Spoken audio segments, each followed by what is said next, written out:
¿Sabías que puedes leer un vino con tan solo mirarlo? Hoy hablaremos de los descriptores visuales.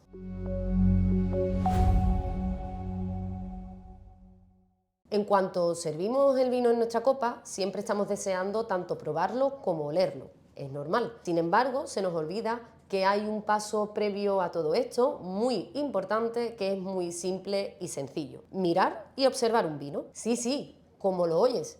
Tan solo con observar y fijarnos un poquito en nuestro vino, ya la simple copa nos está dando muchísima información, como por ejemplo de dónde viene, cómo ha sido elaborado, si tiene más o menos edad e incluso si ha pasado por algún tipo de envejecimiento. Para ello tendremos 7 pasos o descriptores fundamentales y son los siguientes: color, intensidad, brillo, turbidez, ribete, lágrima y burbujas. Muy importante, para poder distinguir todo esto de lo que estamos hablando de una forma correcta, tendremos que tener siempre dos cosas fundamentales. Por un lado, un fondo blanco y por otro lado, una luz que sea lo suficientemente correcta. Vamos a comenzar con el color, con nuestro primer descriptor, que nos va a revelar pues 3 características muy importantes: la variedad de uva, la edad del vino y si ha tenido o no ha tenido crianza. En primer lugar, si hablamos de la variedad de uva, hay que tener en cuenta que existen variedades que manchan más que otras. Por ejemplo, no es lo mismo una uva tempranillo que una uva mencía. En cuanto a la crianza, pues exactamente lo mismo.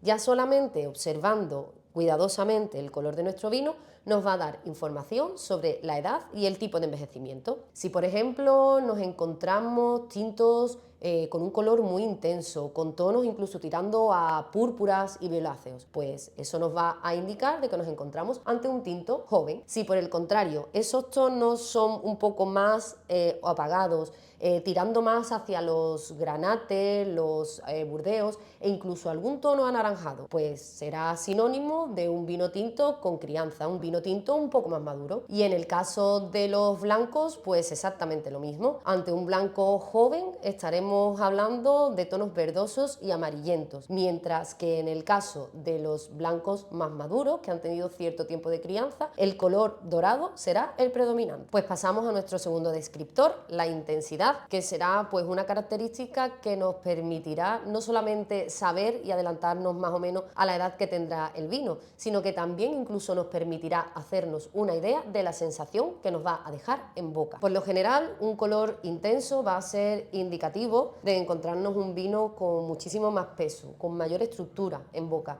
mientras que los colores más claros son sinónimos de vinos más fluidos y frescos. Continuando con nuestra lista, seguiremos con el tercer descriptor, con el brillo, que es siempre sinónimo de juventud, frescura y salud en un vino. Pero ojo, que también podemos encontrarnos con algún vino con un tono un tanto más apagado y eso no es que sea sinónimo de que ese vino está malo. Hay veces que muchos vinos de mínima intervención, al no estar clarificados ni filtrados, muestran cierta turbidez y eso al fin y al cabo es simplemente una garantía pues del método de elaboración que se ha llevado a cabo. Podemos decir que es algo completamente normal. Esto último de lo que hablamos nos lleva directamente a nuestro cuarto descriptor, a la turbidez, que será una de las características que nos dará una pista sobre el método de elaboración que se ha utilizado en ese vino. Mientras que un vino claro y limpio pues será sinónimo de que en esa elaboración se ha utilizado o se ha llevado a cabo una clarificación o una filtración. Un vino con turbidez, como hemos dicho, no significa que esté malo, simplemente que es de mínima intervención. Quizás el elaborador pues ha optado por no llevar a cabo ningún tipo de filtración ni clarificación. Como decimos, es algo completamente normal, no es sinónimo de que ese vino esté malo. Y continuamos con nuestro quinto descriptor, el ribete, que será la parte del vino que toque la copa. Este descriptor también será muy útil para darnos una pista de la edad que tiene el vino. Mientras que los vinos jóvenes tendrán un ribete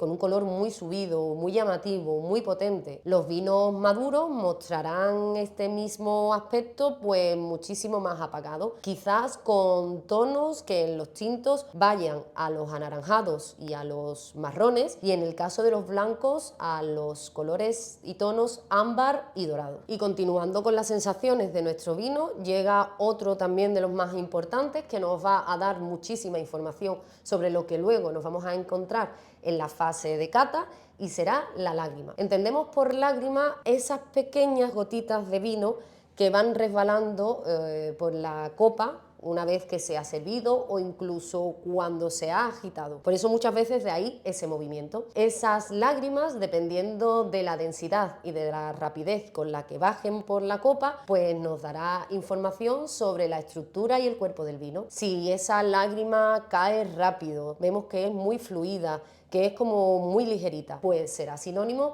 de que nos encontramos ante un vino ligero, fresco, que quizás no tenga mucho peso en boca. Sin embargo, si nuestra lágrima es todo lo contrario, es mucho más densa, deja bastante huella en nuestra copa, estará mostrando o será sinónimo de que el vino es mucho más estructurado, con cuerpo. Igualmente, la lágrima no solo nos dará una pista sobre el peso que tendrá nuestro vino en boca, sino que también será un descriptor que nos dirá qué grado de alcohol puede tener nuestro vino. Por ejemplo, lo mismo, si vemos que la lágrima es muy ligera, muy leve, estaremos ante un vino que quizás tenga una baja graduación alcohólica, mientras que por el contrario, si tenemos la lágrima mucho más densa, que tarda mucho más en caer, mucho más pesada, será quizás un sinónimo de un vino con bastante grado alcohólico. No podemos terminar de hablar de los descriptores visuales sin pararnos y centrarnos un segundito en las burbujas, uno de los elementos pues quizás más representativos